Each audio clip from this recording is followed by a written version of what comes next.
টুকরা যুবক, রমজান মাস আল্লাহ কয় আমি তাকওয়া দান করব, তবে এক নাম্বার শর্ত হইল নজরের হেফাজত। নজরের হেফাজত কইরা যদি কেউ রোজা রাখতে পারো, আমি আল্লাহ তাকে তাকওয়ার মতো দৌলত দান করব। ও কলেজের যুবক, এই জন্য নজর দিয়া বেগানা নারীর দিকে তাকানো যাবে না। আমরা তো বেগানা নারীর দিকে তাকায়া থাকি, কেউ কেউ আবার মাসালা খোঁজে, হুজুর একবার না তাকানো যায় আছে, তো তাকাইছে তো মাশাআল্লাহ, ফলক আর বলে না, ঠিক কিনা ধরে বলেন? একবার তাকানো যায় আছে, কেমন কয় একবার তাকানো কি কয়, আপনার নজরটা পড়েছে সাথে সাথে নজর শাটার ডাউন, মাথা নিচের দিকে। যদি কোনো ইমানদার মুমিন যদি বেগানা নারীর দিকে নজর পড়ে গেছে, সাথে সাথে যদি মাথা নিচের দিকে করতে পারে, শাটার ডাউন করতে পারে, চোখ নিচের দিকে নামায় ফেলতে পারে, আর যদি না তাকায়, আল্লাহর হাবিব সরকারে দো আলম বলেন আল্লাহ পাক রব্বুল আলামিন তার আমল নামায় 100 গলা কাটা শহীদের সওয়াব আল্লাহ তাআলা দিয়া দেয়। সুবহানাল্লাহ। ও কলিজার যুবক, রমজান মাস বড় দামি মাস। রমজান মাসে আল্লাহ তাআলা কোরআন নাজিল করেছেন। এই রমজান মাসে বেশি বেশি কোরআন পড়বা। ও কলিজার যুবক, রমজান মাসে আল্লাহর কোরআনের দিকে তাকায়া তাকায়া থাকবা। অনেকে বলে হুজুর আমরা তো কোরআন পড়তে পারি না, আমরা তো কোরআন পড়তে পারি না, জীবনে কোরআন শিখি নাই। কোরআন পড়তে পারো না, কোরআনের ভিতরে কি সবচেয়ে ছোট সূরা সূরা ইখলাস কি করতে পারো না? ও কলিজার যুবক, যদি কোনো ব্যক্তি সূরা ইখলাস 3 বার তেলাওয়াত করে, আল্লাহ পাক রব্বুল আলামিন 1 খতম কোরআনুল কারীমের সওয়াব তার আমলনামায় লেখা দেয়। বলুন সুবহানাল্লাহ। এ যুবক, সূরা ইখলাস তেলাওয়াত করলো, আল্লাহ পাক রব্বুল আলামিন তাকে দামি বানায় দেয়। হাবিবে কিবরিয়া নবী মুহাম্মদুর রাসূলুল্লাহ সাল্লাল্লাহু আলাইহি ওয়াসাল্লাম মসজিদে নববীর ভিতরে বসা। এমন সময় জিবরাইল আমার নবীর সামনে হাজির, ডাক দিয়া বলে ইয়া রাসূলুল্লাহ, ইয়া হাবিবাল্লাহ, ওগো নবীজি, ওই যে চাদর মুড়ি দিয়া হেঁটে যায় আপনার সাহাবী আবু যর। নবী আমার ডাক দিয়া বলে জিবরাইল, তুমি আমার আবু যরকে কেমনে চিনলা? কিভাবে আমার আবু যরকে চিনলা? জিবরাইল বলে ইয়া রাসূলুল্লাহ, ইয়া হাবিবাল্লাহ, ওগো নবীজি, শুধু আমি জিবরাইল চিনি তা নয়, আসমান ও জমিনের ভিতরে যত ফেরেশতা আছে সকল ফেরেশতারাই আবু যরকে চিনে। আমার নবী ডাক দিয়া বলে জিবরাইল, আমার আবু যর কি এমন গুণ, যেই গুণের কারণে সকল ফেরেশতারা আবু যরকে চিনে? জিবরাইল বলে ইয়া রাসূলুল্লাহ, ইয়া হাবিবাল্লাহ, শুধু ফেরেশতারা চিনে তা নয়, স্বয়ং আল্লাহ তাআলা ফেরেশতাদের মাঝে আবু যরের নাম দইরা দইরা আলোচনা করতে থাকে। নবী আমার চোখের পানি ছেড়ে ছেড়ে কান্না শুরু করে দিলেন, আর ডাক দিয়ে বলে জিবরাইল, কি এমন গুণ আমার আবু যরের, কি এমন গুণ? জিবরাইল বলে ইয়া রাসূলুল্লাহ, ইয়া হাবিবাল্লাহ, ওগো নবীজি, আপনার আবু যরের 2টা গুণ, যেই 2 গুণের কারণে সকল ফেরেশতারা আবু যরকে চিনে। স্বয়ং আল্লাহ তাআলা আবু যরের আলোচনা ফেরেশতাদের মাঝে করে। আল্লাহর নবী ডাক দিয়া বলে জিবরাইল, কি এমন 2টা গুণ? জিবরাইল বলে ইয়া রাসূলুল্লাহ, ইয়া হাবিবাল্লাহ, আবু যরের 1 নাম্বার গুণ লিকাসরাতে সূরাতুল ইখলাস। আবু যরের 1 নাম্বার গুণ, আবু যর বেশি বেশি সূরা ইখলাস তেলাওয়াত করে, বেশি বেশি সূরা ইখলাস তেলাওয়াত করে। 2 নাম্বার, ও কলেজার যুবক ভালো করে বোঝেন। আর একটা কথা বলিয়া যাই, যদি কোন আল্লাহর বান্দা তার হায়াতের জিন্দেগিতে 1,25,000 বার সূরা ইখলাস তেলাওয়াত করে, তার হায়াতের জিন্দেগিতে 1,25,000 বার সূরা ইখলাস তেলাওয়াত করে, কাল কিয়ামতের ময়দানে ওই আল্লাহর বান্দার এই সিনাকে জাহান্নামের আগুন স্পর্শ করবে না। সুবহানাল্লাহ। ইও ভাই, কোরআন পড়তে পারি না, এই জন্য কি সূরা ইখলাসও পড়তে পারি না? ইউটিউব আর ইন্টারনেট আর ফেসবুক না চালাইয়া জবান নারায়ণেরা কুল হুয়াল্লাহু আহাদ আল্লাহুস সামাদ লাম ইয়ালিদ ওয়া লাম ইউলাদ ওয়া লাম ইয়াকুল লাহু কুফুয়ান আহাদ কুল হুয়াল্লাহু আহাদ আল্লাহুস সামাদ লাম ইয়ালিদ ওয়া লাম ইউলাদ ওয়া লাম ইয়াকুল লাহু কুফুয়ান আহাদ। কলিজার যুবক, একটু জবান নারায়ণেরা বেশি বেশি সূরা ইখলাস তেলাওয়াত করবা। কোরআনের সাথে যদি সম্পর্ক হইয়া যায়, কোরআনের সাথে যদি প্রেম ভালোবাসা হয়ে যায়, এইটাও কাল কিয়ামতের ময়দানে নাজাতের জরিয়া হয়ে যাবে। থেকে পিছু না হটে, আর সে যদি এই কথার উপরে থাকতে থাকতে যদি শহীদ হইয়া যায়, আল্লাহ পাক রব্বুল আলামিন তার জন্য জান্নাতে এক আলিশান বালাখানা রেডি কইরা রাখছে। ইমাম শাফি রাহমাতুল্লাহি আলাইহির ঘুম ভেঙে যায়, খাদেমকে ডাক দিয়া বলে, খাদেম যাও যাও এই সংবাদটা ইমাম আহমদ ইবনে হাম্বলকে জেলখানায় পৌঁছাইয়া দিয়ে আসো। খাদেম আহমদ ইবনে হাম্বলের কাছে হাজির, ডাক দিয়া বলো, ইমাম আহমদ ইবনে হাম্বল, একটা খুশির সংবাদ নিয়ে আমি আপনার কাছে আসলাম। আহমদ ইবনে হাম্বল ডাক দিয়া বলে, কি খুশির সংবাদ? কই ইমাম শাফিকে আল্লাহর নবী স্বপ্নে দেখাইছে, আপনি যেই কথা বলেছেন কোরআন গায়রে মাখলুক, এই কথার উপরে আপনি অটল থাকবেন। এই অবস্থায় যদি আপনার শাহাদাত বরণ হয়ে যায়, আপনি যদি দুনিয়ার হায়াত শেষ হইয়া যায়, আল্লাহ তাআলা আপনার জন্য জান্নাতে একটা বালাখানা রেডি কইরা রাখছে। আহমদ ইবনে হাম্বল রাহমাতুল্লাহি আলাইহির কাছে সংবাদ পৌঁছাইয়া যখন আবার ফেরত আসে, ইমাম শাফি ডাক দিয়া বলেন, খাদেম আহমদ ইবনে হাম্বলকে কি সংবাদ পৌঁছাইলা? কয় হ্যাঁ সংবাদ পৌঁছাইছি। বলে কি বলেছে, কি উত্তর দিয়েছি? কয় আহমদ ইবনে হাম্বলের কাছ থেকে আমি একটা কঠিন এক সবক আমি পেয়েছি। বলে কি সবক পাইলা? কয় আমি যখন সংবাদ পৌঁছাইয়া যখন ফিরতে লাগলাম, এমন সময় আহমদ ইবনে হাম্বল ডাক দিয়া বলে, ও খাদেম এদিকে তাকাও, তুমি আমার কাছে একটা খুশির সংবাদ পৌঁছাইয়া দিয়েছো। এ খুশির সংবাদটা আমার কাছে বড় দামি একটা সংবাদ। তবে আমার নবীর সুন্নাত হইল, যদি কোনো ব্যক্তি খুশির সংবাদ পৌঁছায় তাকে হাদিয়া দেওয়া দরকার। আমি জেলখানায় তোমাকে কি হাদিয়া দিব? তাই তো আমি আমার গায়ের জুব্বাটা খুইলাম, আমি আমার নবীর সুন্নাত আদায় করার জন্য আমি তোমাকে আমার গায়ের জুব্বা হাদিয়া দিয়া দিলাম। ইমাম শাফি ডাক দিয়া বলে, খাদেম জুব্বাটা একটু আমার কাছে দাও। খাদেম ডাক দিয়া কয়, না না, এক জুব্বা দেওয়া যাবে না, এই জুব্বা আমাকে দিয়েছে আহমদ ইবনে হাম্বলের দেওয়া গায়ে দেওয়া জুব্বা, এই জুব্বা আমি কাউকে দিব না। ইমাম শাফি ডাক দিয়া বলে, জুব্বাটা যদি নাই দাও, একটু আমার কাছে অল্প সময়ের জন্য দাও। অল্প সময়ের জন্য নিয়া আহমদ ইবনে ইমাম শাফি রহমাতুল্লাহি আলাইহি আহমদ ইবনে হাম্বল রহমাতুল্লাহি আলাইহির জুব্বাটাকে পানির ভিতরে ভিজাইয়া ওই পানিগুলোকে বোতলে বইরা শিশির ভিতরে জমা কইরা রাখলেন। ওয়ারিসদেরকে ডাক দেয়া বলে, আমার যখন ইন্তেকাল হইয়া যাবে, এ দুনিয়ার হায়াত যখন শেষ হয়ে যাবে, অন্ধকার কবরের বাসিন্দা যখন হয়ে যাব, আমাকে যখন জীবনের শেষ গোসল দেওয়া হবে, এ দুনিয়ায় আর একটা সেকেন্ডের জন্য, একটা মুহূর্তের জন্য যখন আর আমি থাকতে পারবো না, তখন এই বোতলে ভরা পানি দিয়ে আমাকে তোমরা গোসল দিবা। আর আমি যখন অন্ধকার কবরের বাসিন্দা হয়ে যাব, আমি ইমাম শাফির কোনো আমল নাই, আমি ইমাম শাফির কোনো পুঁজি নাই। এই অবস্থায় যখন অন্ধকার কবরের বাসিন্দা হয়ে যাব, আমার কোনো পুঁজি নাই, আমার কোনো আমল নাই। কবর যখন আমাকে চাপ দিতে যাবে, জাহান্নামের আযাবের ফেরেশতারা যখন হাজির হইয়া যাবে, আমি ডাক দেয়া বলবে, রে কবর, এই যে তাকাইয়া দেখো, ইমাম আহমদ ইবনে হাম্বলের জুব্বা দোয়া পানি আমার শরীরে লেগে আছে, আমাকে আযাব দিও না, আমাকে চাপ দিও না।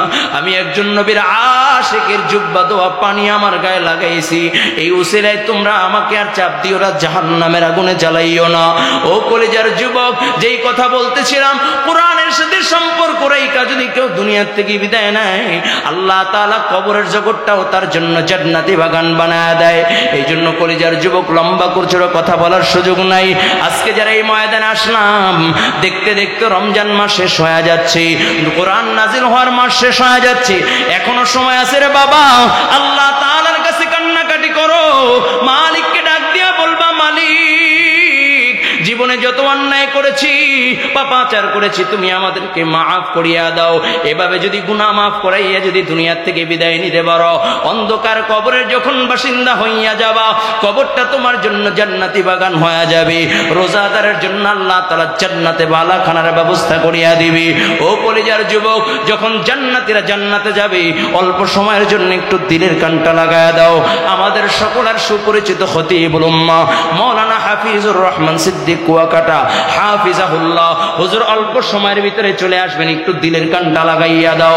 এই পবিত্র মাহে রমজান, রমজান মাস হুজুর আর মাত্র 10 থেকে 12-15 মিনিটের ভিতরে চলে আসবে ইনশাআল্লাহ, একটু দিলের কানটা লাগাইয়া দাও। ও কলেজের যুবক, পবিত্র মাহে রমজান, রমজান মাস বড় দামি মাস। এই রমজান মাস যখন ইফতারির সামনে নিয়ে বইসা যায়। অনেক আল্লাহর বান্দা আছে যার মা নাই বাবা নাই, মায়ের কথা বড় স্মরণ করিয়া যায়, বাবার কথা বড় মনে পড়িয়া যায়। মা থাকলে মাকে ইফতারি খাওয়াইতাম, বাবা থাকলে। আজকে এই সুন্দর মনোরম পরিবেশে যদি একটু রোদ্রের তাপ লাগতেছে, এটা স্বাভাবিক তাপ।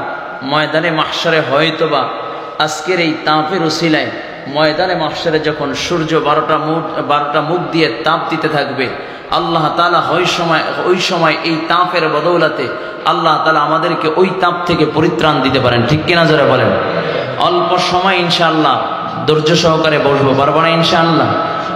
আজকের প্রধান আকর্ষণ আমাদের সকলেরই সুপরিচিত, লক্ষ কোটি যুবকদের হৃদয়ের স্পন্দন হযরতুল আল্লাম হযরত মাওলানা হাফিজুর রহমান সিদ্দিক কুয়াকাটা হাফিজাহুল্লাহ। হুজুর খুব কাছাকাছি চলে আসছেন, অল্প সময়ের ভিতরে চলে আসবেন। আমরা হুজুরকে পেয়ে খুশি না বেজার? সকলেই খুশি। কে কে খুশি একটা তাকবীর দিত, নারে তাকবীর। এই আওয়াজে হয় না, আরো জোরে নারে তাকবীর। হুজুর আসুক আমরা চাই না ইনশাআল্লাহ? কে কে চান? আল্লাহু আকবার। যারা দাঁড়ানো আছেন বাহিরে আছেন, একটু মেহেরবানি করে বসা যাবে না ভিতরে? একটু গরম লাগতেছে, আমিও জানি কষ্ট হচ্ছে। ইন্তেজামিয়া কমিটি ওইভাবে বুঝতে পারে না যে আজকের রোদ্রের তাপটা এত পড়বে, কারণ গতকালকে তার আগের দিন খুব ঠান্ডা মনোরম পরিবেশ ছিল। সেই দিক লক্ষ্য করে সামিয়ানার প্রয়োজন ছিল, হয়তোবা করতে পারেনি। এই জন্য তাদের পক্ষ থেকে আমি আন্তরিকভাবে দুঃখিত, আপনাদের কাছে ক্ষমা চাচ্ছি। তবে আমরা যারা একত্রিত হয়েছি, কাকে পাওয়ার জন্য একত্রিত হয়েছি? আওয়াজ করে বলতে হবে। কাকে? কাকে? আরো জোরে বলেন কাকে? আল্লাহ তাআলাকে পাওয়ার জন্য একত্রিত হয়েছি। আমি একটু মেহেরবানি করে আহ্বান জানাবো, সামনের দিকে একটু মেহেরবানি করে চলে আসি। যে যতদূর সামনে আগাবেন আল্লাহ তার জন্য জান্নাতের রাস্তাকে তত সহজ করে দিক। বলুন আমিন। আরো জোরে বলুন আমিন। একটু মেহেরবানি করে দ্রুত সামনে চলে আসি। কলিজার টুকরা যুবক, লম্বা চূড়া কথা বলার সুযোগ নেই, অল্প সময়ে কয়েকটি কথা বলবো। পবিত্র মাহে রমজান চলতেছে, রমজান শুরু হয়েছে, দেখতে দেখতে শেষের পথে। আজকে 23শে রমাদান চলতেছে। ও কলিজার যুবক, রমজানের 23 দিন অতিবাহিত হচ্ছে। আসলে আমাদের আমলের কোনো পরিবর্তন ঘটেছে? আমাদের গুনাহগুলো মাফ হয়েছে কিনা আমরা জানি না, ঠিক কিনা? অথচ হাবিবে কিবরিয়া নবী সাল্লাল্লাহু আলাইহি ওয়াসাল্লাম পড়েন সাল্লাল্লাহু, আবার পড়েন সাল্লাল্লাহু, জবান খুলে পড়ি সাল্লাল্লাহু আলাইহি ওয়াসাল্লাম। দুরূদ পড়লে গুনাহ হবে, দুরূদ পড়লে গুনাহ হবে। এই জন্য দুরূদ বেশি বেশি পড়বেন। রাসূল আকরাম সাল্লাল্লাহু আলাইহি ওয়াসাল্লাম মিহরাবে পা রাখলেন, এমন সময় বললেন আমিন, আবার বললেন আমিন, আবার বললেন আমিন। সাহাবায়ে কেরাম বলেন ইয়া রাসূলুল্লাহ, ইয়া হাবিবাল্লাহ, ওগো নবীজি, ইতিপূর্বে আপনাকে এরকম কখনোই করতে দেখি নাই, আপনি কেন আমিন আমিন 3 বার বললেন? নবী আমার ডাক দিয়া বলে, ওগো জিবরাইল, সবে মাত্র, ওগো আমার সাহাবায়ে কেরাম, সবে মাত্র জিবরাইল আমার কাছে এসেছিল। জিবরাইল বলেছে, যেই ব্যক্তি রমজান মাস পাইল, গুনাহ মাফ করাইতে পারল না, সে ধ্বংস হোক। আমি বললাম আমিন। যেই ব্যক্তি আমার নাম শুনল অথচ দুরূদ পড়ল না, সে ধ্বংস হোক। আমি বললাম আমিন।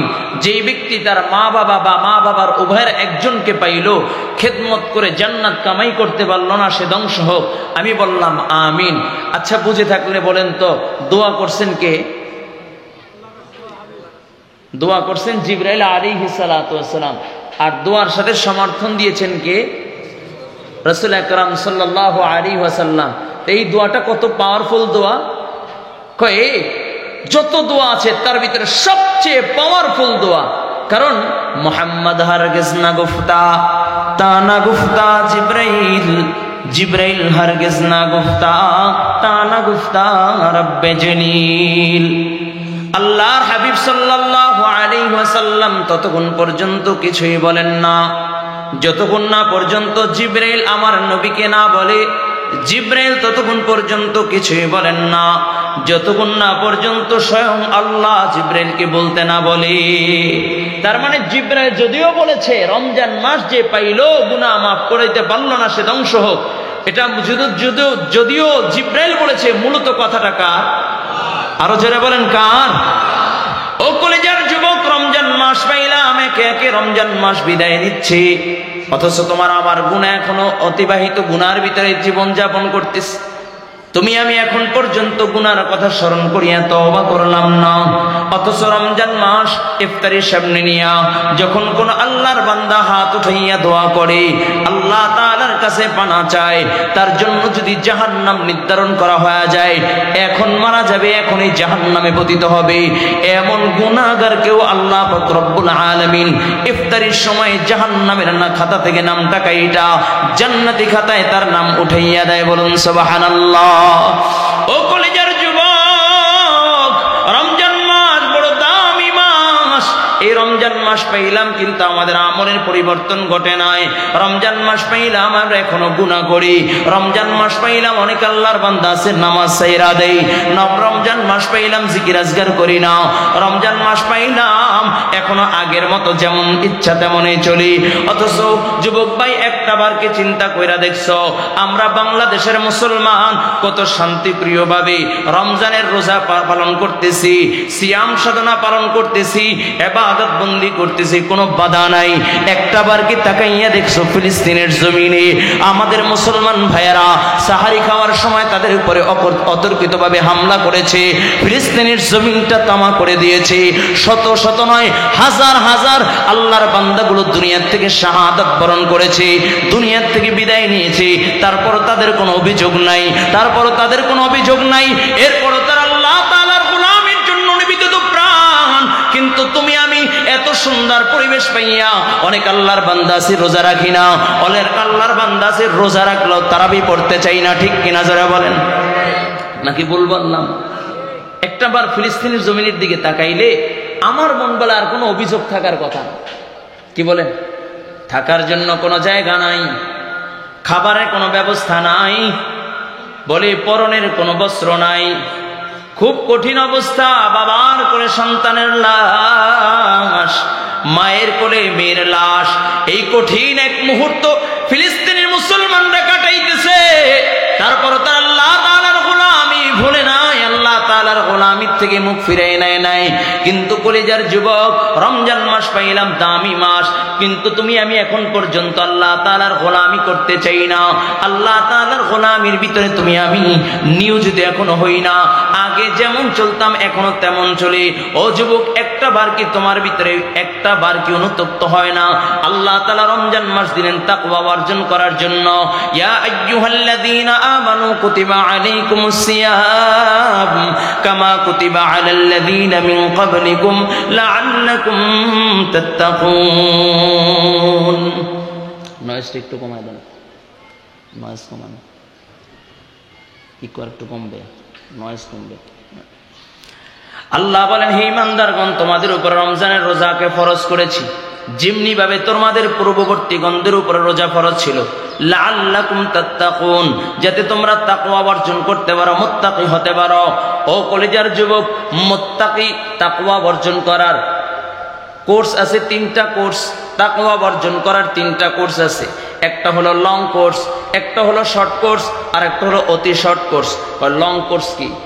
লং কোর্স হলো যেদিন আমি দুনিয়ার ভিতরে আসলাম, আনতাল্লাযী ওয়ালাদাতকা উম্মুকা বাকিয়াও ওয়ান নাসি হাওলাকা ফাজহাদি লিনাফসিকা ইদ ইয়াকুনু বাকিয়ান ফি ইয়াউমি মাউতিকা যাহিকান ওয়া মাসরুরা। যেদিন তুমি আমি দুনিয়ার ভিতরে আসলাম, আসার হালাত সবার এক, কান্নার আওয়াজ দিতে দিতে দুনিয়ার ভিতরে আসলাম, কিন্তু দুনিয়ার থেকে যাওয়ার হালাতটা ভিন্ন। কলিজার যুবক, যেদিন দুনিয়া আসলাম, দুনিয়া আসার পরে যেদিন থেকে তুমি আমি সাবালক, এই সাবালক হওয়ার পর থেকে নিয়া মৃত্যু পর্যন্ত গুনাহ থেকে নিজেকে বাঁচাইয়া আল্লাহ তাআলার রেজামন্দি অর্জন কইরা দুনিয়ার থেকে বিদায় নেওয়া, এই মেহনত করা। তার মানে কু আনফুসাকুম ওয়া আহলিকুম নারা। আল্লাহ কয় কু আনফুসাকুম, নিজেকে নিজে জাহান্নামের আগুন থেকে বাঁচানো। এই নিজেকে নিজে জাহান্নামের আগুন থেকে বাঁচাইয়া দুনিয়ার থেকে বিদায় নেওয়া। এই জন্য কিছু রাস্তা আছে, যে এই রাস্তাগুলো আল্লাহ তাআলা বলে, ইয়া আইয়ুহাল্লাযীনা আমানুত্তাকুল্লাহ ওয়া কুনু মা'আস সাদিকিন। আল্লাহ বলেন, হে ঈমানদারগণ, তোমরা আমাকে ভয় করো, সাদিকিনদের সংস্পর্শে যাও, আল্লাহওয়ালা বুজুর্গদের সংস্পর্শে যাও। আল্লাহওয়ালা বুজুর্গদের সংস্পর্শে যাইয়া অন্তরের রোগগুলো রোগমুক্ত হইয়া এরপরে দুনিয়ার থেকে বিদায় নাও। এই যে এই মেহনত লম্বা সময়, তার মানে হায়াতের জীবনের শুরু থেকে নিয়ে শেষ পর্যন্ত নিজেকে জাহান্নামের আগুন থেকে বাঁচাইবার চেষ্টা করেই যাওয়া, আর এই চেষ্টা করতে করতে জাহান্নামের আগুন থেকে বাইচা দুনিয়ার থেকে বিদায় নেওয়া, এভাবে মেহনত করা, এইভাবে তাকওয়া অর্জন করা। আর একটা হলো অতি শর্ট কোর্স, সেটা কয় দিনের, কয় 5 দিনের, কয় 5 দিনের শর্ট কোর্স, কয় কেমন, কয় ইহরামের কাপড় বাদিয়া 5 দিন যদি হজ্জে বাইতুল্লাহে যাও, 5 দিনের ভিতরে হজ করলে বাইতুল্লাহর সামনে দৌড়াবা, সাফা মারওয়া দৌড়াবা, মিনা মুজদালিফায় যাবা, আরাফার ময়দানে যাবা, যখন এই 5 দিন পাগলের বেশে দৌড়াবা, আল্লাহ পাক রব্বুল আলামিন অতীতের সব গুনাহগুলো মাফ কইরা আল্লাহ তাআলা তাকওয়ার মতো দৌলত দান করবে। বলুন সুবহানাল্লাহ। মুত্তাকি বানায় দিবে। এই যে 2টা মাধ্যম, একটা শুরু থেকে শেষ জীবনের, আর একটা হলো 5 দিনের, এই 2টা একটু কঠিন। যেমন শুরু থেকে, জীবনের শুরু থেকে শেষ পর্যন্ত এখানে যারা আছি, এমন কোন ব্যক্তি আছেন বুকে হাত দিয়ে বলতে পারবেন যে হুজুর আমি গুনাহ করি নাই, আমার জীবনে একক তো নামাজ কাজা হয় নাই? হ্যাঁ, বলতে পারবেন? তার মানে গুনাহ হয়ে যায়, আমাদের চলার পথে কত শত গুনাহ হয়ে যায়, আমরা চলতে ফিরতে কত গুনাহ করে ফেলি। আবার হজ্জে বাইতুল্লাহে যে যাব 5 দিনের জন্য, বর্তমানে হজ করতে 7 লাখ টাকা নিম্নে লাগে। তো 7 লাখ টাকা দিয়া এখানে হজ করার মতো লোক খুব কমই আছে, ঠিক কিনা জোরে বলেন? তাহলে তাদের জন্য আরেকটা উত্তম মাধ্যম আছে, একটা রাস্তা আছে, আরেকটা কোর্স আছে, সেটা হলো 1 মাসের। আল্লাহ তাআলা বলেন, ইয়া আইয়ুহাল্লাযীনা আমানু কুতিবা আলাইকুমুস সিয়াম কামা কুতিবা আলাল্লাযীনা মিন ক্বাবলিকুম লাআল্লাকুম তাত্তাকুন। আল্লাহ তাআলা বলেন, হে ইমানদারগণ, তোমরা আমাকে ভয় করো। আল্লাহ তাআলা বলেন, ইয়া আইয়ুহাল্লাযীনা আমানু কুতিবা আলাইকুমুস সিয়াম। আল্লাহ বলেন, হে ইমানদারগণ, আমি তোমাদের উপর রমজানের রোজাকে ফরজ করেছি, যেমনি ভাবে তোমাদের পূর্ববর্তী গণদের উপরে ফরজ ছিল, লাআল্লাকুম তাত্তাকুন, যাতে তোমরা তাকওয়া অর্জন করতে পারো, মুত্তাকি হতে পারো।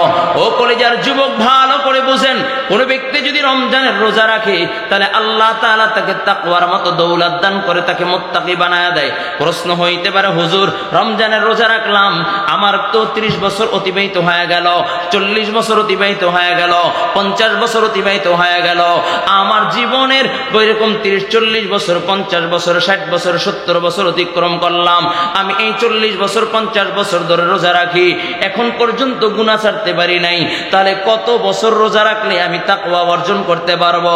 আল্লাহ কয়, 1 রমজান ইয়ানি 1 মাস যদি কেউ রোজা রাখে, আল্লাহ তাআলার সন্তুষ্টির জন্য, আল্লাহ তাআলার রেজামন্দির জন্য, ঈমানের সাথে সওয়াবের নিয়তে যদি কোনো ব্যক্তি রোজা রাখে, আল্লাহ পাক রব্বুল আলামিন তাকে মুত্তাকি বানায় দেয়। সুবহানাল্লাহ।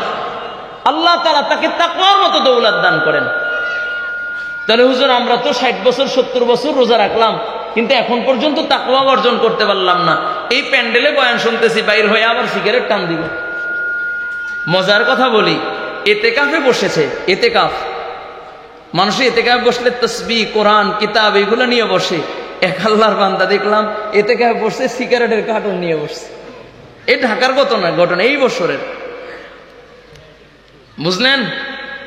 আল্লাহ কয়লা আল্লাকুম তাত্তাকুন, আল্লাহ কয় রোজার মাধ্যমে আমি তাকওয়া দান করি। কই আমাদের তো পরিবর্তন হইল না। আসলে তাকওয়া দান করবেন কাকে?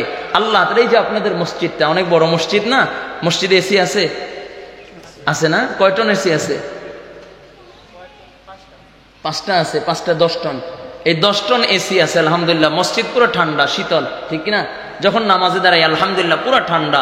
যখন যদি নামাজ চলাকালীন সময় বিদ্যুৎও চলে যায়, তারপর আলহামদুলিল্লাহ যে ঠান্ডা, তাতে নামাজ বাকিগুলো পড়ে বের হওয়া যায়। যদি এই জায়গায় 10 টনের জায়গায় 20 টন লাগাই, তাহলে বলে চাদর পেছান লাগবো, ল্যাব কম্বল গায়ে দেওয়া লাগবে, এত ঠান্ডা। কোনো কোনো মুসল্লিতেই 10 টনেই বের হয়ে যায়, মসজিদ সাহেব বেশি কমায় দাও, ঠিক কিনা?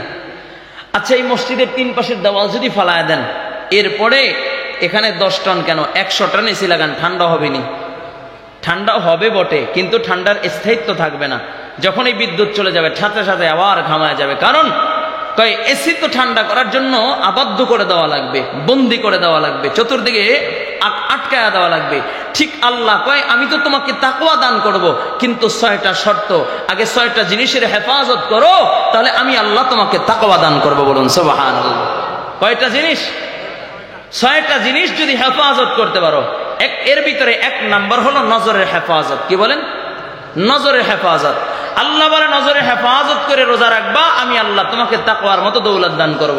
এখন আমরা রোজাও রাখি, মোবাইলের ভিতরে গুনাহও দেখি, রোজা রাখি এরপরে টিভিও চাই, রোজা রাখি সিনেমাও দেখি, রোজা রাখি বেগানা নারীর দিকে তাকাই, ঠিক কিনা জোরে বলেন? অথচ 6 শর্তের ভিতরে একটা হলো নজরের হেফাজত। এই নজর দিয়া বেগানা নারীর দিকে না তাকাইয়া আল্লাহর কোরআনের দিকে তাকাও। কারণ এই রমজান মাসে তো কোরআন নাযিল হয়েছে, শাহরু রমাদানাল্লাযী উনজিলা ফীহিল কোরআন হুদাল লিন-নাস ওয়া বাইয়িনাতিন মিনাল হুদা ওয়াল ফুরকান। চিল্লায় কোন আল্লাহু আকবার। ও কলিজার টুকরা যুবক, রমজান মাস আল্লাহ কয় আমি তাকওয়া দান করব, তবে 1 নাম্বার শর্ত হইল নজরের হেফাজত। নজরে হেফাজত কইরা যদি কেউ রোজা রাখতে পারো, আমি আল্লাহ তাকে তাকওয়ার মতো দৌলত দান করব। ও কলেজের যুবক, এই জন্য নজর দিয়া বেগানা নারীর দিকে তাকানো যাবে না। আমরা তো বেগানা নারীর দিকে তাকায়া থাকি, কেউ কেউ আবার মাসালা খোঁজে, কই হুজুর একবার না তাকানো যায় যাচ্ছে, তো তাকাইছে তো মাশাআল্লাহ, ফলোক আর বলে না, ঠিক কিনা ধরে বলেন? কয় একবার তাকানো যায় যাচ্ছে, কেমন? কয় একবার তাকানো কি, কয় আপনার নজরটা পড়েছে সাথে সাথে নজর শাটার ডাউন, মাথা নিচের দিকে। যদি কোনো ইমানদার মুমিন যদি বেগানা নারীর দিকে নজর পড়ে গেছে, সাথে সাথে যদি মাথা নিচের দিকে করতে পারে, শাটার ডাউন করতে পারে, চোখ নিচের দিকে নামায় ফেলতে পারে, আর যদি না তাকায়, আল্লাহর হাবিব সরকারে দো আলম বলেন আল্লাহ পাক রব্বুল আলামিন তার আমল নামায় 100 গলা কাটা শহীদের সওয়াব আল্লাহ তাআলা দিয়া দেয়। সুবহানাল্লাহ। ও কলিজার যুবক, রমজান মাস বড় দামি মাস। রমজান মাসে আল্লাহ তাআলা কোরআন নাযিল করেছেন। এই রমজান মাসে বেশি বেশি কোরআন পড়বা। ও কলিজার যুবক, রমজান মাসে আল্লাহর কোরআনের দিকে তাকায়া তাকায়া থাকবা। অনেকে বলে হুজুর আমরা তো কোরআন পড়তে পারি না, আমরা তো কোরআন পড়তে পারি না, জীবনে কোরআন শিখি নাই। কোরআন পড়তে পারো না, কোরআনের ভিতরে কি সবচেয়ে ছোট সূরা সূরা ইখলাস কি করতে পারো না? ও কলিজার যুবক, যদি কোনো ব্যক্তি সূরা ইখলাস 3 বার তেলাওয়াত করে, আল্লাহ পাক রব্বুল আলামিন 1 খতম কোরআনুল কারীমের সওয়াব তার আমলনামায় লেখা দেয়। বলুন সুবহানাল্লাহ। এ যুবক, সূরা ইখলাস তেলাওয়াত করলো, আল্লাহ পাক রব্বুল আলামিন তাকে দামি বানায় দেয়। হাবিবে কিবরিয়া নবী মুহাম্মদুর রাসূলুল্লাহ সাল্লাল্লাহু আলাইহি ওয়াসাল্লাম মসজিদে নববীর ভিতরে বসা। এমন সময় জিবরাইল আমার নবীর সামনে হাজির, ডাক দিয়া বলে ইয়া রাসূলুল্লাহ, ইয়া হাবিবাল্লাহ, ওগো নবীজি, ওই যে চাদর মুড়ি দিয়া হেঁটে যায় আপনার সাহাবী আবু যর। নবী আমার ডাক দিয়া বলে জিবরাইল, তুমি আমার আবু যরকে কেমনে চিনলা? কিভাবে আমার আবু যরকে চিনলা? জিবরাইল বলে ইয়া রাসূলুল্লাহ, ইয়া হাবিবাল্লাহ, ওগো নবীজি, শুধু আমি জিবরাইল চিনি তা নয়, আসমান ও জমিনের ভিতরে যত ফেরেশতা আছে সকল ফেরেশতারাই আবু যরকে চিনে। আমার নবী ডাক দিয়া বলে জিবরাইল, আমার আবু যর কি এমন গুণ, যেই গুণের কারণে সকল ফেরেশতারা আবু যরকে চিনে? জিবরাইল বলে ইয়া রাসূলুল্লাহ, ইয়া হাবিবাল্লাহ, শুধু ফেরেশতারা চিনে তা নয়, স্বয়ং আল্লাহ তাআলা ফেরেশতাদের মাঝে আবু যরের নাম দইরা দইরা আলোচনা করতে থাকে। নবী আমার চোখের পানি ছেড়ে ছেড়ে কান্না শুরু করে দিলেন, আর ডাক দিয়া বলে জিবরাইল, কি এমন গুণ আমার আবু যরের, কি এমন গুণ? জিবরাইল বলে ইয়া রাসূলুল্লাহ, ইয়া হাবিবাল্লাহ, ওগো নবীজি, আপনার আবু যরের 2টা গুণ, যেই 2 গুণের কারণে সকল ফেরেশতারা আবু যরকে চিনে। স্বয়ং আল্লাহ তাআলা আবু যরের আলোচনা ফেরেশতাদের মাঝে করে। আল্লাহর নবী ডাক দিয়া বলে জিবরাইল, কি এমন 2টা গুণ? জিবরাইল বলে ইয়া রাসূলুল্লাহ, ইয়া হাবিবাল্লাহ, আবু যরের 1 নাম্বার গুণ লিকাসরাতি সূরাতুল ইখলাস।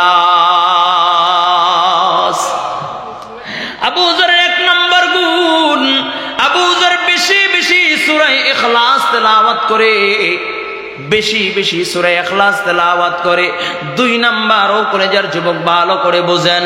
আর একটা কথা বলিয়া যাই, যদি কোন আল্লাহর বান্দা তার হায়াতের জিন্দেগিতে 1,25,000 বার সূরা ইখলাস তেলাওয়াত করে, তার হায়াতের জিন্দেগিতে 1,25,000 বার সূরা ইখলাস তেলাওয়াত করে, কাল কিয়ামতের ময়দানে ওই আল্লাহর বান্দার এই সিনাকে জাহান্নামের আগুন স্পর্শ করবে না।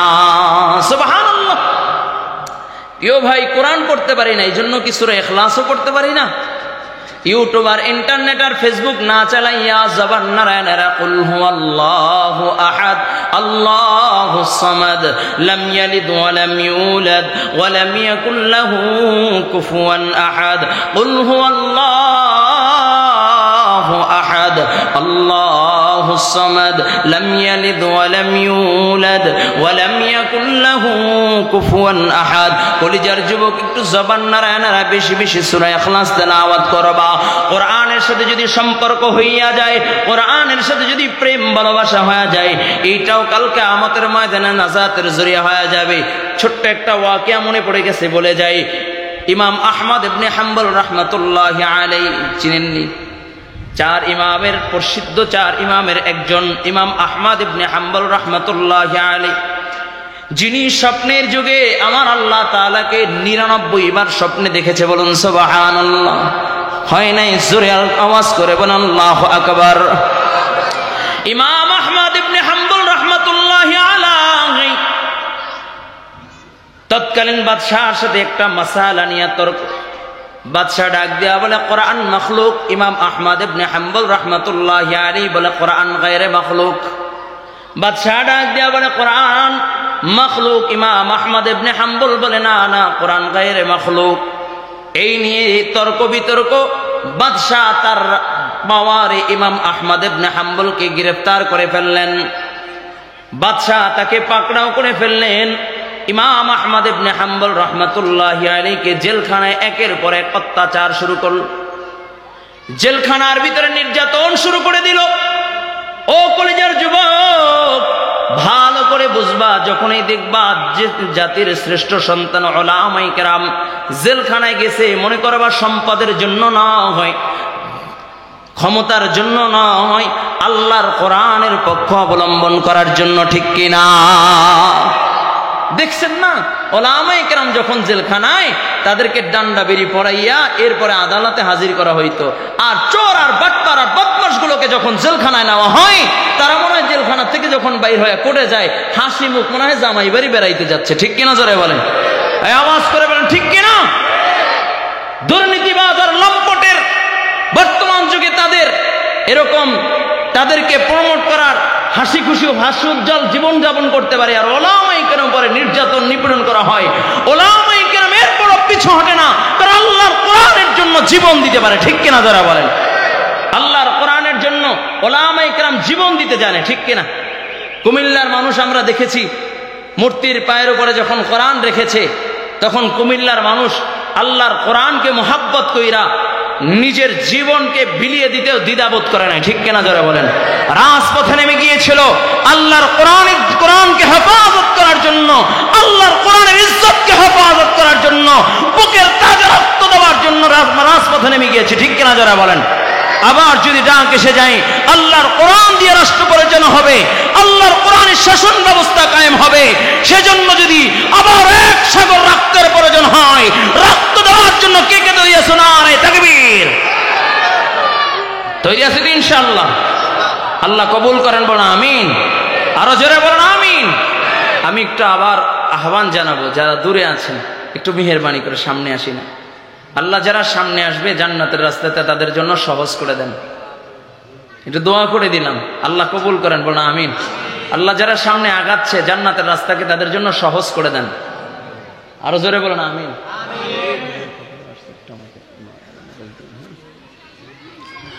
আল্লাহ, যেই কথা বলতেছিলাম, তর্ক কি? ইমাম আহমদ ইবনে হাম্বল বলে না, কোরআন গায়রে মাখলুক। বাদশাহ বলে কোরআন মাখলুক। ইমাম আহমদ ইবনে হাম্বলকে জেলখানায় বন্দী করে নিলেন। একের পর এক অত্যাচার অনাচার শুরু করলেন। একের পর এক জুলুমের শিকার, একের পর এক ইমাম আহমদ ইবনে হাম্বলের উপর অত্যাচার শুরু করলো। ইমাম আহমদ ইবনে হাম্বল জেলখানার ভিতরে বন্দী। তৎকালীন জামানায় ইমাম শাফি রহমতুল্লাহি আলাইহিকে, ইমাম শাফি রহমতুল্লাহি আলাইহি ঘুমের ঘরে স্বপ্নের যুগে দেখে মদিনার নবী মুহাম্মদুর রাসূলুল্লাহ সাল্লাল্লাহু আলাইহি ওয়াসাল্লাম স্বপ্নের যুগে হাজির। চিল্লায় কন্না আল্লাহু আকবার। ইমাম শাফি রহমতুল্লাহি আলাইহি স্বপ্নের যুগে দেখে মায়ার নবী রহমাতাল লিল আলামিন নবী মুহাম্মাদুর রাসূলুল্লাহ সাল্লাল্লাহু আলাইহি ওয়াসাল্লাম ডাক দেয়া বলে, ইমাম শাফিঈ, আমার এক আশিক আহমদ ইবনে হাম্বলকে তুমি সংবাদ পৌঁছাইয়া দিবা, সে যে কথা বলছে এই কথার উপরে যেন সময় অটল থাকে, অনড় থাকে, সে যেন তার কথার থেকে পিছু না হটে। আর সে যদি এই কথার উপরে থাকতে থাকতে যদি শহীদ হইয়া যায়, আল্লাহ পাক রব্বুল আলামিন তার জন্য জান্নাতে এক আলিশান বালাখানা রেডি কইরা রাখছে। ইমাম শাফিঈ রাহমাতুল্লাহি আলাইহির ঘুম ভেঙে যায়, খাদেমকে ডাক দিয়া বলে, খাদেম যাও যাও এই সংবাদটা ইমাম আহমদ ইবনে হাম্বলকে জেলখানায় পৌঁছাইয়া দিয়ে আসো। খাদেম আহমদ ইবনে হাম্বলের কাছে হাজির, ডাক দিয়া বলো, ইমাম আহমদ ইবনে হাম্বল, একটা খুশির সংবাদ নিয়ে আমি আপনার কাছে আসলাম। আহমদ ইবনে হাম্বল ডাক দিয়া বলে, কি খুশির সংবাদ? কয়, ইমাম শাফিঈকে আল্লাহর নবী স্বপ্নে দেখাইছে, আপনি যেই কথা বলেছেন কোরআন গায়রে মাখলুক, এই কথার উপরে আপনি অটল থাকবেন। এই অবস্থায় যদি আপনার শাহাদাত বরণ হয়ে যায়, আপনি যদি দুনিয়ার হায়াত শেষ হইয়া যায়, আল্লাহ তাআলা আপনার জন্য জান্নাতে একটা বালাখানা রেডি কইরা রাখছি। আহমদ ইবনে হাম্বল রাহমাতুল্লাহি আলাইহির কাছে সংবাদ পৌঁছাইয়া যখন আবার ফেরত আসে, ইমাম শাফিঈ ডাক দেয়া বলেন, খাদেম আহমদ ইবনে হাম্বলকে কি সংবাদ পৌঁছাইলা? কয়, হ্যাঁ সংবাদ পৌঁছাইছি। বলে, কি বলেছে, কি উত্তর দিয়েছি? কয়, আহমদ ইবনে হাম্বলের কাছ থেকে আমি একটা কঠিন এক সবক আমি পেয়েছি। বলে, কি সবক পাইলা? কয়, আমি যখন সংবাদ পৌঁছাইয়া যখন ফিরতে লাগলাম, এমন সময় আহমদ ইবনে হাম্বল ডাক দিয়া বলে, ও খাদেম এদিকে তাকাও, তুমি আমার কাছে একটা খুশির সংবাদ পৌঁছাইয়া দিয়েছো। এ খুশির সংবাদটা আমার কাছে বড় দামি একটা সংবাদ। তবে আমার নবীর সুন্নাত হইল, যদি কোনো ব্যক্তি খুশির সংবাদ পৌঁছায় তাকে হাদিয়া দেওয়া দরকার। আমি জেলখানায় তোমাকে কি হাদিয়া দিব? তাই তো আমি আমার গায়ের জুব্বাটা খুইলাম, আমি আমার নবীর সুন্নাত আদায় করার জন্য আমি তোমাকে আমার গায়ের জুব্বা হাদিয়া দিয়া দিলাম। ইমাম শাফিঈ ডাক দিয়া বলে, খাদেম জুব্বাটা একটু আমার কাছে দাও। খাদেম ডাক দিয়া কয়, না না, এক জুব্বা দেওয়া যাবে না, এই জুব্বা আমাকে দিয়েছে আহমদ ইবনে হাম্বলের দেওয়া গায়ে দেওয়া জুব্বা, এই জুব্বা আমি কাউকে দিব না। ইমাম শাফিঈ ডাক দেয়া বলে, জুব্বাটা যদি নাই দাও, একটু আমার কাছে অল্প সময়ের জন্য দাও। অল্প সময়ের জন্য নিয়া আহমদ ইবনে ইমাম শাফিঈ রাহমাতুল্লাহি আলাইহি আহমদ ইবনে হাম্বল রাহমাতুল্লাহি আলাইহির জুব্বাটাকে পানির ভিতরে ভিজাইয়া ওই পানিগুলোকে বোতলে বইরা শিশির ভিতরে জমা কইরা রাখলেন। ওয়ারিসদেরকে ডাক দেয়া বলে, আমার যখন ইন্তেকাল হইয়া যাবে, এ দুনিয়ার হায়াত যখন শেষ হয়ে যাবে, অন্ধকার কবরের বাসিন্দা যখন হয়ে যাব, আমাকে যখন জীবনের শেষ গোসল দেওয়া হবে, এ দুনিয়ায় আর একটা সেকেন্ডের জন্য, একটা মুহূর্তের জন্য যখন আর আমি থাকতে পারবো না, তখন এই বোতলে ভরা পানি দিয়ে আমাকে তোমরা গোসল দিবা। আর আমি যখন অন্ধকার কবরের বাসিন্দা হয়ে যাব, আমি ইমাম শাফিঈর কোনো আমল নাই, আমি ইমাম শাফিঈর কোনো পুঁজি নাই। এই অবস্থায় যখন অন্ধকার কবরের বাসিন্দা হয়ে যাব, আমার কোনো পুঁজি নাই, আমার কোনো আমল নাই। কবর যখন আমাকে চাপ দিতে যাবে, জাহান্নামের আযাবের ফেরেশতারা যখন হাজির হইয়া যাবে, আমি ডাক দেয়া বলবে, রে কবর, এই যে তাকাইয়া দেখো, ইমাম আহমদ ইবনে হাম্বলের জুব্বা দোয়া পানি আমার শরীরে লেগে আছে, আমাকে আযাব দিও না, আমাকে চাপ দিও না। আমি একজন নবীর আশিকের জুব্বা দোয়া পানি আমার গায়ে লাগাইছি, এই উসিলায় তোমরা আমাকে আর চাপ দিও না, জাহান্নামের আগুনে জ্বালাইও না। ও কলেজার যুবক, যেই কথা বলতেছিলাম, কোরআনের সাথে সম্পর্ক রেখা যদি কেউ দুনিয়ার থেকে বিদায় নেয়, আল্লাহ তাআলা কবরের জগৎটাও তার জন্য জান্নাতি বাগান বানায় দেয়। এই জন্য কলেজার যুবক, লম্বা করছে কথা বলার সুযোগ নাই। আজকে যারা এই ময়দানে আসলাম, দেখতে দেখতে রমজান মাস শেষ হয়ে যাচ্ছে, কোরআন নাজিল হওয়ার মাস শেষ হয়ে যাচ্ছে, এখনো সময় আছে রে বাবা, আল্লাহ তাআলার কাছে কান্নাকাটি করো, মালিককে ডাক দিয়া বলবা, মালিক, জীবনে যত অন্যায় করেছি, পাপাচার করেছি, তুমি আমাদেরকে মাফ করিয়া দাও। এভাবে যদি গুনাহ মাফ করাইয়া যদি দুনিয়ার থেকে বিদায় নিতে পারো, অন্ধকার কবরের যখন বাসিন্দা হইয়া যাবা, কবরটা তোমার জন্য জান্নাতি বাগান হয়ে যাবে। রোজাদারের জন্য আল্লাহ তাআলা জান্নাতে বালাখানার ব্যবস্থা করিয়া দিবে। ও কলিজার যুবক, যখন জান্নাতীরা জান্নাতে যাবে, অল্প সময়ের জন্য একটু দিলের কানটা লাগায়া দাও। আমাদের সকলের সুপরিচিত খতিবুল উম্মাহ মাওলানা হাফিজুর রহমান সিদ্দিক কুয়াকাটা কাটা হাফিজাহুল্লাহ হুজুর অল্প সময়ের ভিতরে চলে আসবেন, একটু দিলের কানটা লাগাইয়া দাও। এই পবিত্র মাহে রমজান, রমজান মাস হুজুর আর মাত্র 10 থেকে 12-15 মিনিটের ভিতরে চলে আসবে ইনশাআল্লাহ, একটু দিলের কানটা লাগাইয়া দাও। ও কলেজের যুবক, পবিত্র মাহে রমজান, রমজান মাস বড় দামি মাস। এই রমজান মাস যখন ইফতারির সামনে নিয়ে বইসা যায়, অনেক আল্লাহর বান্দা আছে যার মা নাই, বাবা নাই, মায়ের কথা বড় স্মরণ করিয়া যায়, বাবার কথা বড় মনে পড়িয়া যায়। মা থাকলে মাকে ইফতারি খাওয়াইতাম, বাবা থাকলে